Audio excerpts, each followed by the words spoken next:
everyone, and welcome to another fire episode of Believe in the Houston Texans. I am one part of it, Ruben Calvillo.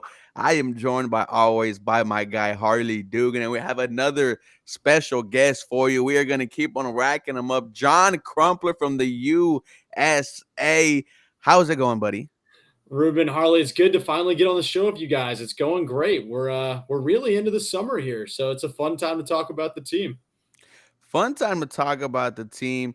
John, let them know what you've been up to, man. It's been a minute since we've been on camera together. What do you mean? What I've been up to? You mean where I'm coming from to this? I guess I'll introduce myself to the audience. My name is John Crumpler. I'm the lead analyst at USA Today's The Texans Wire. You can find all my writing there. You can find my content on Twitter at John H Crumpler. And I also I talk a lot of Texans with these two guys off the air, so I'm excited to finally get on their show. Absolutely. And before we start this episode, this is brought to you by Bet Online. Jump into the action right now. Type in our promo code BLEV and get a 50% bonus on your first deposit. Harley, I missed you. You look handsome as always. I have a question for both of you guys today. Let me go back to that week 18 game where the Houston Texans won a game that that we all wanted them to lose, losing the number one overall pick. And we all know how the franchise felt. Flash forward to right now, looking back at that, was it an overreaction to losing the number one pick? And was that maybe one of the best things to happen to the Houston Texans, which led to doing all this trading up and, the draft crazy ass celebration? I'll go ahead and start that. So immediately when that win feels like it was a loss, but that win happened. Um, I trolled a little bit at the beginning, like this is Houston sports actually though.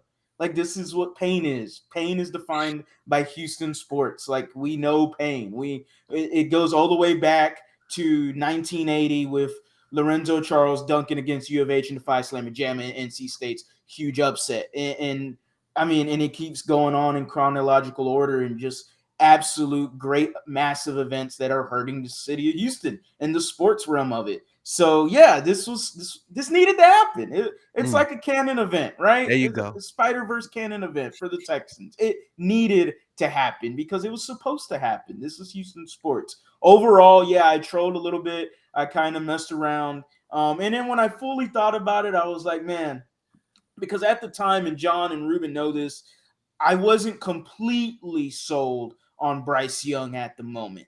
And then I started, okay, let me dig a little deeper into this, and I'm going, okay, this dude's got some stuff that I'd take immediately over some quarterbacks in the NFL right now. Maybe winning that game was pretty bad. So then I turned into, yeah, we should just go ahead and trade up for Bryce Young. Ultimately, you landed with C.J. Stroud, Will Anderson. Are we proposing a weight differential? Bryce Young and number one overall pick versus C.J. Stroud, Will Anderson. Do you still get Will Anderson if you get the number one overall pick? There's a lot of factors to go into that. It's fun to deep dive into that. And hindsight 2020, it looks like the Texans should be better than what if they had the number one pick. It looks better on paper, okay, hypothetically speaking, but You know, you know, yeah. I mean, that's a tough question. I would maintain no. I would maintain it was still a disaster that we lost the number one pick. It was, I mean, we'll just speak from a fan and media perspective. It was 3 months of nonsense as the team struggled to figure out what they were going to do without. They did end up taking C.J. Stroud. I'm not willing to just throw away all the documented reporting of how infatuated they were with Bryce Young and how it was a difficult decision when Bryce Young was not available. I like C.J. Stroud a lot as a player. I wrote him up. He's still someone that when we got to the draft, I had ranked behind Bryce Young in the process. I think they probably got the second best quarterback in the draft. Now, could that work out where Stroud is a better pro? Absolutely. But did the Texans signal to us that they felt that way? I don't think they did. And then you get into the question of would they trade up for Will Anderson if they had a guy collectively they could have taken with that first pick? And my kind of thinking around that is it doesn't matter because let's say they do. Let's say they still make the Anderson trade. then we're exactly where we are today, and it's Bryce instead of CJ. And that wouldn't be a big difference. Mm-mm. Or if they didn't, we would just be with Bryce, and then we'd have 2 first-round picks next year, and whoever we pick at 33, and 2 thirds next year, actually. Or I guess it would have been 3 third-round picks next year because we got the one from Philadelphia. So it's hard to say. I don't think that it's any better off for ending up at number 2. I just do think it put the team in a position where they felt like to make everyone happy, they were going to do something bold. And clearly they said, this is the best quarterback. This is a top 5 player in the draft. This is the guy we need to take. But Will Anderson is the guy that D'Amico Ryans, that Nick Caserio said we are not leaving the draft without him. So do they ever get to that point of infatuation with Will if they're not as seriously exploring it? If they're the ones maybe doing the Carolina Panthers press tour of all the quarterback pro days? I don't know. But all things considered, with how upset I was when they won that Week 18 game, and as someone who still thinks Bryce Young is going to be an incredibly successful pro, I've watched the Houston fan base kind of lash out all the tapes of Bryce at practice, and I'm like, slow your roll, guys. Let's watch him play the games. The last time we saw him play live football was pretty good. I think Stroud's going to be pretty good too, but I think it worked out about as well as it possibly could have. But hard for me to say that I would not want that number 1 pick back if we could have had it. No, I just see it as, the fan base was just ready to quit on this team. Now, flash forward to, the past couple of weeks, we are excited, to watch this football team. We are itching for every bit of media content. We are kind of putting a bow on this offseason because next thing you know, it's training camp, then the preseason, then it's week 1 against the Baltimore Ravens. Harley, I start you with you. How do you feel about this offseason for the Houston Texans? Are you excited for it? Like, what is the overall hype in your opinion for it? You got to be excited about it. I mean, I just went onto the dialogue of a Houston sports fan, and if you continue to go into it as a Texans fan, you got the hottest head coach on the market and the consensus number 1 coach on the market. You could say arguably, people want to throw Sean Payton in there as well. But yeah, D'Amico Ryans came here. You got him. Cool. Check that off the mark. You look at free agency overall, started off slow, a little bit of a dud for a while. Then you kind of ended strong, and you got a trade with Shaq Mason. You got Devin Singletary and Dalton Schultz, which to me kind of helped the overall look, kind of dressed up the pig a little bit for free agency. It wasn't necessarily pretty, but, it was a decent job. I think next year is what we're really looking into this team to really get into it deeper with the amount of cap space that they have next year. Staying to this year, after free agency, you're going into a circus of rumors for the NFL draft. It wasn't looking good, but you end up with CJ Stroud and Will Anderson. You grab the Tank Dell, you double dip that receiver, got some good draft value later in the draft with Xavier Hutchinson. You grab in I'm missing someone else down here. Oh my goodness. Whatever. But Juice Scruggs, Patterson was good value to say someone that could replace the versatility of a Justin McCray. Tank Dell, obviously. Juice Scruggs, you got your center. So, you did some really great things in the NFL draft. Everyone was hyped about it. The fans are hyped about it. You should be ultra excited. There should be optimism around this team coming into training camp and the season and everything going on. John, as we put a bow to this offseason, how do you feel about it? Overall excitement leading into week 1 against the Baltimore Ravens. I mean, I would have to agree with Harley. I think it's impossible not to be excited about this team. I mean, part of that is just by virtue of where they ended the 2022 season. You saw they gifted away the number 1 pick in week 18. They fired Lovie Smith before the day even ended. And then they were talking about, like, is Nick Caserio going to keep his job? And that's really the news that we entered the offseason with. Was kind of this, okay, where are we going from here? We've got all this money. It seems there's some front office instability, and we lost the number 1 pick. And what'd they go out and do? I think they hired D'Amico Ryans. They convinced D'Amico Ryans, hey, this is a ship worth attaching yourself to for your – I mean, most people don't get a second opportunity to be a head coach. And D'Amico Ryans said, that is a place, that is an organization I'm comfortable working with and taking my shot with. And they were able to convince D'Amico Ryans to come aboard, someone who just by virtue of adding him, you go ahead and you make all of the defensive talent in your team. Okay, you have at least a belief it's possible those guys start to hit tiers that they were not previously at. Then what do? It looks like Nick Caserio and D'Amico Ryans start to get on the same page. They go out, they spend probably $50 million in free agency.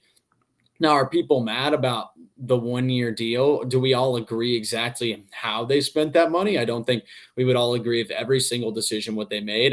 But I tweeted this yesterday when the 33rd team, they put out a graphic about the Houston Texans projected starters. I said, it is believable football decisions in a believable NFL roster. So I don't have to agree with it, but I can say, Sheldon Rankins, 1 year, $10 million. Okay, that's the one technique nose tackle that D'Amico needs. Like you're going to trade one guy for 2 blockers. He's going to help the linebackers make plays. He's going to help the edges play better. You look at Dalton Schultz, and I think, that's great value for one guy. You pay for the 1-year deal because you want to see what does he do when he's not being targeted all the time with Dak Prescott. So even if we don't agree with the structure, I think you can't deny, okay, the talent got a lot better, and they're guys who fit the vision of what the roster is building. And then you go to the draft. And I think the draft's the same principle. You might not agree with every decision they made. They trade, essentially they trade the farm to go get Will Anderson. They traded 33rd overall and a future first-round pick to come up from 12. But at the end of the day, you left with the number 1 overall player in the draft. And you left with a quarterback that at worst was like considered a top 10 player in the class, and that many people considered a top 5 player in the class, CJ Stroud, and someone who I think has the accuracy to, and really the potential when you get him away from Ohio State's system to turn into a different player. It is believable football decisions. You drop Tank Dell and Xavier Hutchinson into the receiver room. You plug in Juice Scruggs to an offensive line that has Laramie Tunsil and Shaq Mason on these new extensions. And Titus Howard wants to get a $20 million payday next season, most likely. So he's going to be playing his butt off. It's impossible not to be excited. I'm going to be very curious to see how this translates to wins. I think these things can be lost in like an offseason with this much excitement is what does that tangibly do when your roster was so far behind. But now any game I look at on the schedule, almost any game I'll say, I say, I think there's an avenue where Houston can win that game with the way that they're telling us they want to play. So I'm extremely excited to watch because, guys, it's been 2 years, all 2021 and all 22. I'll be honest, I want them to win, but if they weren't winning, I was pretty indifferent. And sometimes when they were losing, I was pretty excited. I was like, okay, let's get up that draft order because the draft was just the season was a means to picking in the draft. And now I think the season is an avenue towards wins and towards player development. So I'm really excited to have them on my TV for 17 weeks this year. No, I think everyone, is excited, and it is kind of a breath of fresh air. And it started with the hiring of D'Amico Ryans, and we are 38 days away from training camp. Harley, I started off with you. What is one position battle that you are looking forward to heading into training camp? I want to see what the receivers do. I need to see the receiving group. And it's a big question mark for this team. It's overall the big question mark for the offense. And I think the team in general, actually. When you look at wide receivers, Nico Collins, we love the hype around him this year. I'm hoping this hype that is attached to him is a lot better than some of the hype that we had last year from him with CJ Stroud there and no more Davis Mills, presumably. Being the number 2 overall pick, quarterback battle, whatever. But wide receiving group, Nico Collins is someone that has to, you spend a lot of draft value for. That's someone that I'm having my eyes on. Not so much John Mechie. Yeah, I love what John Mechie, I want to see what he can do. But my expectations aren't very high. And that's nothing against him as a football player, just what he overcame last year in the offseason. This year, I think that's like icing if you get a good amount of production from him. That's icing for me. Tank Dell, I'm very biased on. I'll slow my U of H Cougar bias with Tank Dell. But I've seen a lot of Tank Dell. I've seen a lot of them. And fans get upset when they see him, catching punts and back there in mini camp and whatever. That's what he is, though. He is. He is a dynamic special teams player. Okay, he's one of the best punt returners, kick returners in the nation last year, if not the best, arguably. Okay, Tank Dell is gonna tremendously improve your special teams game if it wasn't already great behind Frank Ross. You've always been yearning for a return man since Jerome Mathis, Andre Davis. I mean, those are some old names. You're a Texan fan if you remember those names. And so, those guys, Xavier Hutchinson, what can he do for me? Obviously, not a lot of expectations being a 6th-round pick, but the draft value was high on him. Well, you grabbed him low. Should be some high stuff. I appreciate what he could do for this team. Everything else, Robert Woods, a veteran in here. Can he come in here and maybe improve the rest of these wide receivers, talk to them more, stuff like that. The route running abilities that he has. Can Nico play in the slot? I know John Crumpler had the article about him and the comparisons into the route tree and Bobby Slowick out Atlanta Falcons, Julio Jones. We're not saying he's Julio Jones, everybody. Okay, slow down. Let's not get into that. But I thought that was a very interesting read and really a read that should get you excited as a Texan fan if you're looking at Nico Collins, wide receiver 1 potentially. No, absolutely. I think too, John. What are you looking forward to at training camp? The battles going on. And wide receiver is a great one because I think that's ultimately going to determine the ceiling of this offense. I'd love to give a different answer though. At training camp, would it be too obvious to tell you guys that I want to see what happens at quarterback? So I've been thinking about. I've been thinking about this a lot. So go off, bro. So this is something I've been thinking about this week because there are really two predominant archetypes of backup quarterback in the National Football League, right? There are your mentor types, and there are your competition or near equivalent backup types where you say this guy is here because we think he could win us a game or like he's talented. We want him in the quarterback room. And really right now, Houston has both of that behind. Like let's call CJ Stroud QB1 for this argument. So CJ Stroud obviously coming in 2nd overall pick, led the FBS in touchdowns during his time in Ohio State. And he's got 2 guys there. We've got Case Keenum, who has been in the league for forever. He has started a ton of football games. He has been in a lot of different offensive systems.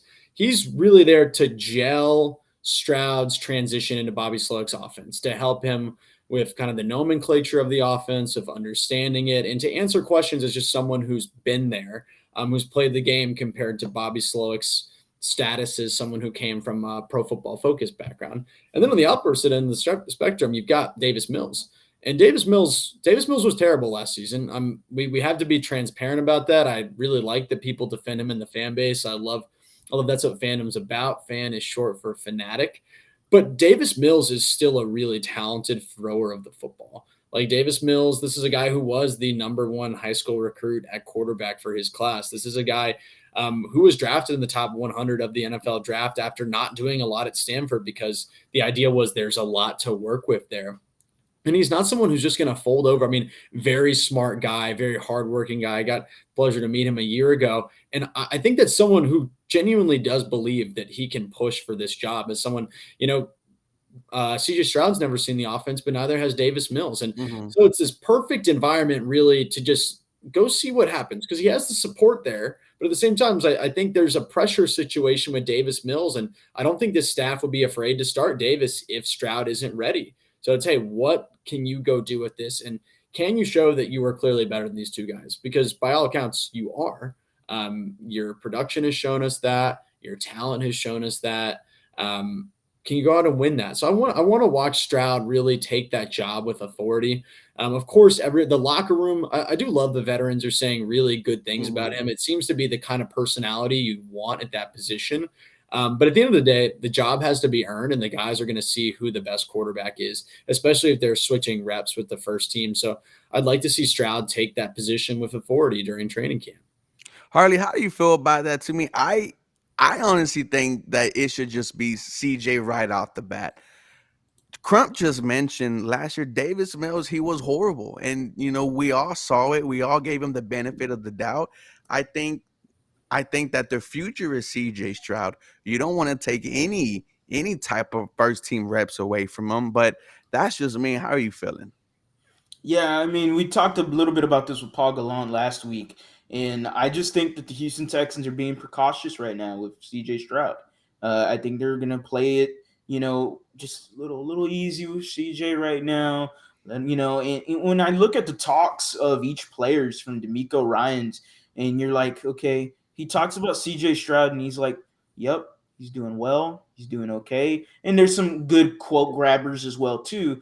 But then he talks about Will Anderson, and he's gushing over Will Anderson. He's talking really highly of Will Anderson, and then, I'm thinking, oh, well, maybe it's just the defense side of the ball. Well, then I hear him talk about Drew Scruggs, and he's talking very highly of Drew Scruggs and, kind of like a veteran almost, So and I'm like, okay, so are the Texans being precautious right now with CJ Stroud? Do they not mind having Davis Mills as the week 1 starter? I'm opposed to it just because you traded away your pick. Okay, you got the Cleveland Browns pick. Davis Mills is not going to win me football games. And now I'm taking away that chemistry level that you mentioned that was implied between CJ Stroud and playing with the number 1 team and playing with the number 1 wide receivers and your offensive line. You're taking reps away from that. And, so I think at the end of the day, he's a 2nd overall pick. On paper, he is better than Davis Mills. He should win, right? Yeah. And he's been doing this his whole career. I mean, we go all the way back to John's article way back when during the draft process of him coping that we're not going to get Bryce Young and highlighting all of CJ Stroud's abilities as he went through his career in high school and college of overcoming adversity. And hey, this isn't adversity. That's a little, exaggerating here, but it's not unfamiliar territory. It's never been handed to CJ Stroud. And I almost think this might be more of just a testament to who D'Amico Ryans is as a head coach. I think that competition is his DNA. Like, that's just how Ryans is going to function with the team. And I think it might have been needed a little bit after last year. If y'all remember, I mean, they came back. Davis Mills played 6 games, and Lovie Smith said, that's the leader of our football team. He was a captain. He was the unquestioned starter. And do I wish that they were just going ahead with CJ Stroud? Like, yes. I think it would be, like Harley said, I'd like him to develop chemistry with the receivers that are going to start. I would like him to see reps against the first-team defense to go ahead and get a more realistic look at the speed of the defenses he's going to be playing.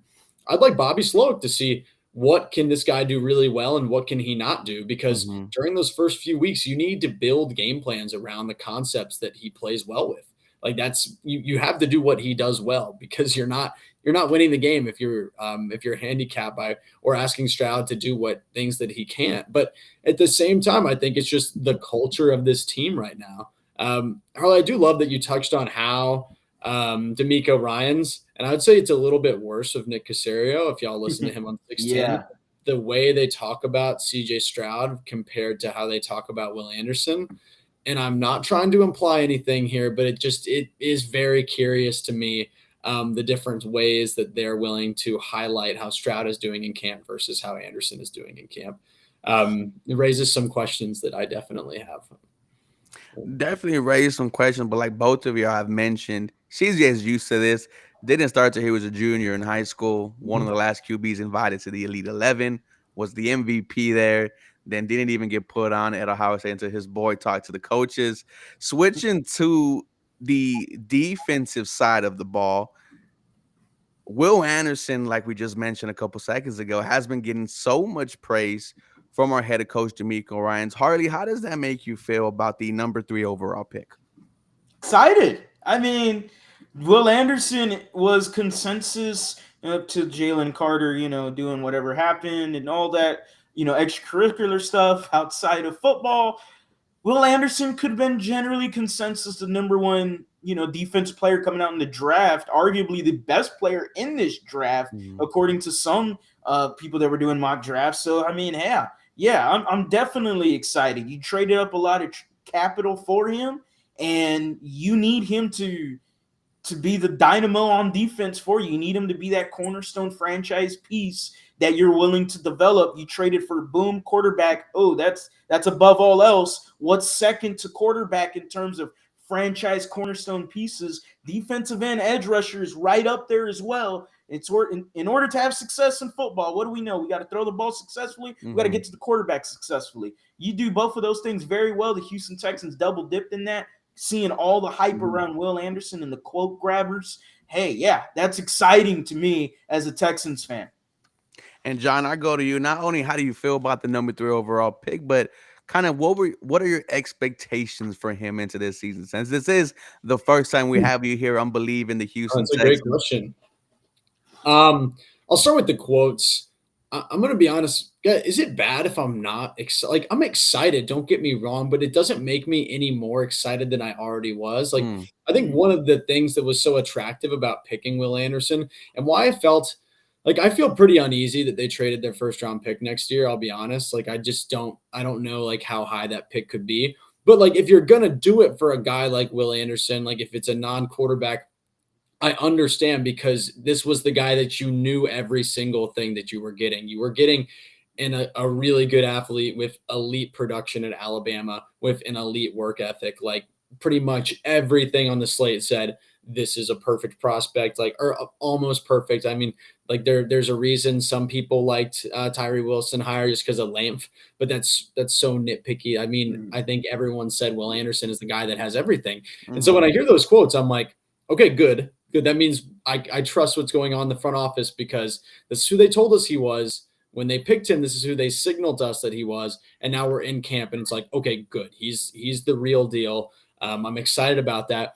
I think production's hard to judge in the first year. I mean, I think it's going to be interesting to see. He played that like 4-eye technique, which is, I guess for people listening, that's when you're going to line up on the inside shoulder of the left tackle predominantly at Alabama, and that front's very, I guess, really popular right now everywhere in college football. Yeah. And D'Amico Ryans is going to take him and play more of the 5 or the wide 9, which would be on that outside shoulder. So genuinely a true edge rusher now. I think we could see a really productive player in that. The questions that come up for me are, what kind of resources are opposing offenses going to be able to throw at Will Anderson? Because I don't think there's another dominant edge rusher on this roster. Do I expect Jerry Hughes to be as good as he was last year? I don't know. Like, he's an older guy. That's a year-to-year thing. Jonathan Grenard, will he be there? I like the 2 guys inside, but are either of them dynamic? I don't think so. I think they're both really good NFL starters. I think they're more than passable. I think they're just good defensive tackles for this system, but I don't think either of them are guys that you're going to be crafting the game plan around. So could Anderson end up seeing a lot of double teams because they say this is the only guy on the edge we need to account for? That's the kind of questions I have, but that's why I don't want to categorize it in terms of production. But if we're watching the games, and let's say either way, if he's getting those double teams, that's a great sign, because I mean, I've been trying to learn as much as I can about defense now that I think D'Amico Ryans is going to be the coach here for a long time. Like the adage, I won't trade 1 for 1, but I'll trade 2 for 1. So that means someone's going to have an open lane to the quarterback if he's taking double teams.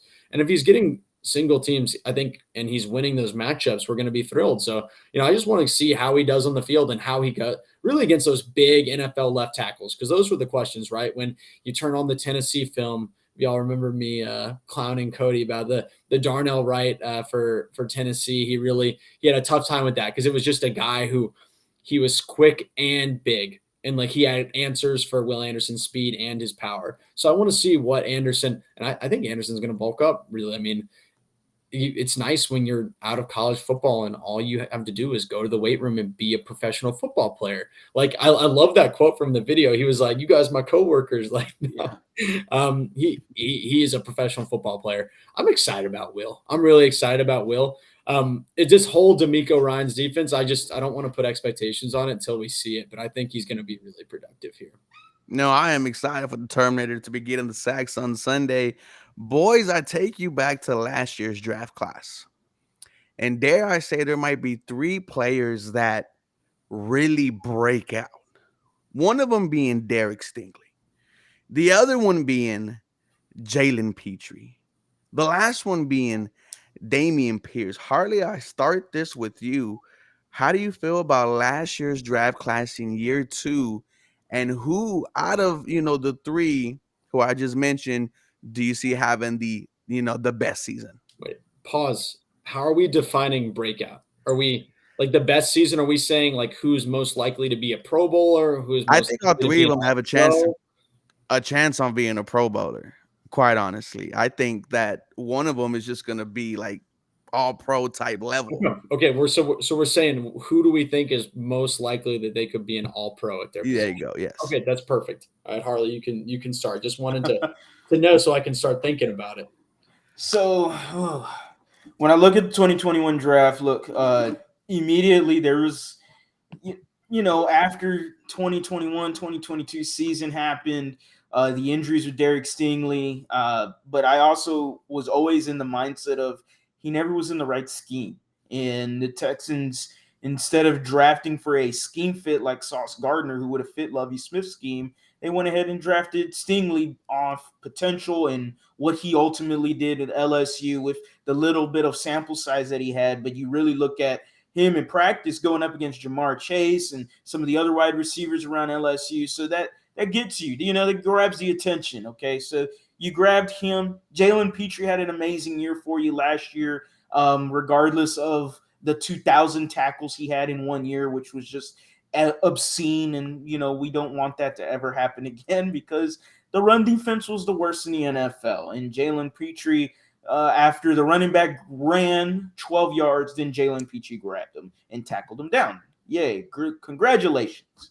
And then you have Dameon Pierce, who, as a scheme fit for this new scheme, is a glove. And Ruben, you already know what I said last week. I'm saying it again. Dameon Pierce fits this scheme like OJ Simpson fit that damn glove in his damn hand. All right, that he is just boop, perfection.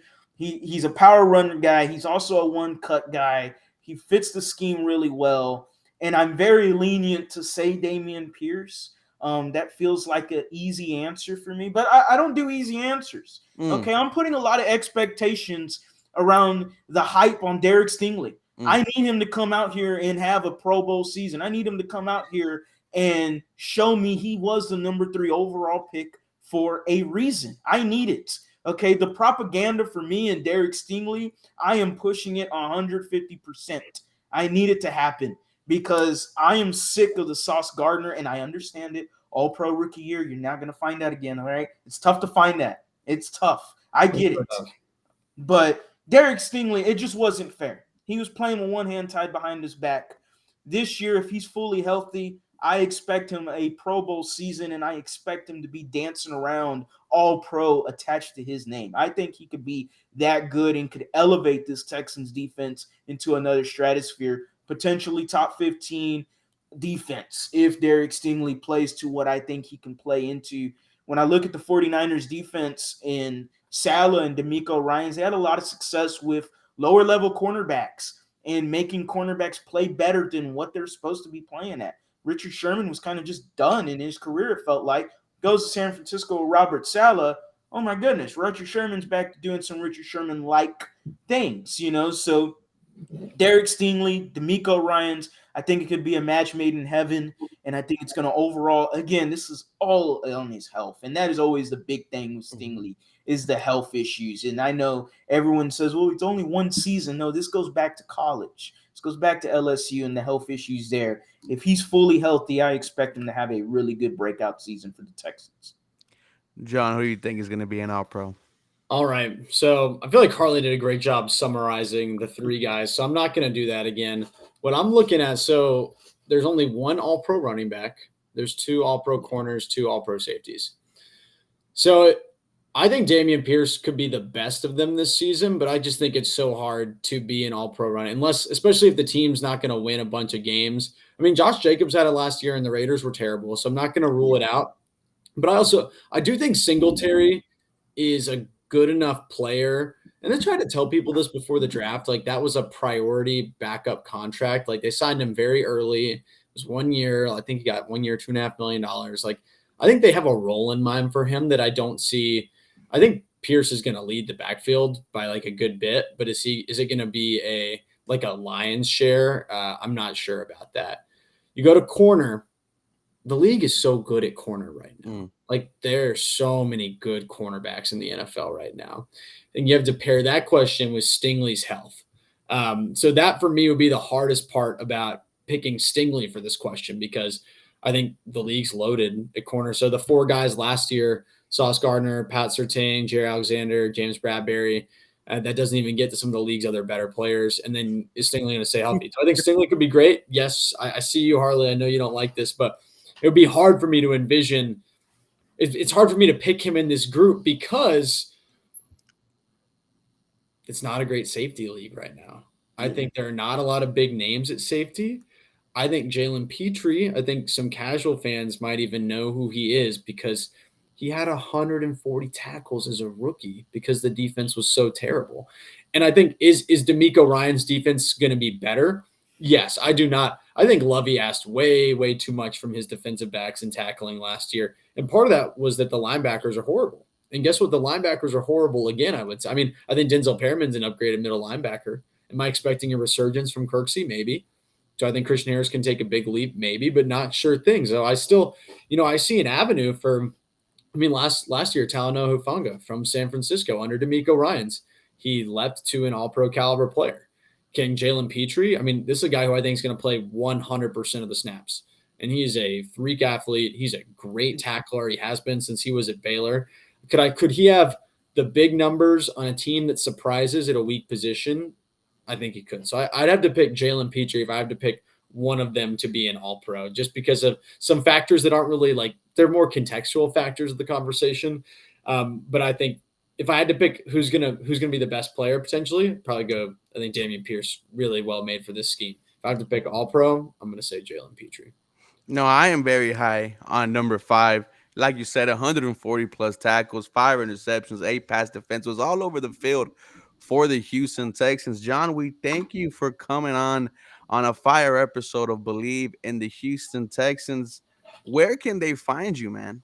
Ruben, Harley, thanks again for having me on. Always love talking Texans with you guys. For everyone in the audience, you can follow me on Twitter at John H. Crumpler. I'm actually new to Instagram. If you'd like to follow me there, I'm at Texans Doc. And you can read my articles, as always, on TexansWire.usatoday.com. So thanks for having me on, guys. And I'm excited to see where the team takes us as we head towards training camp. Harley, let the fans know where they can find your handsome self at.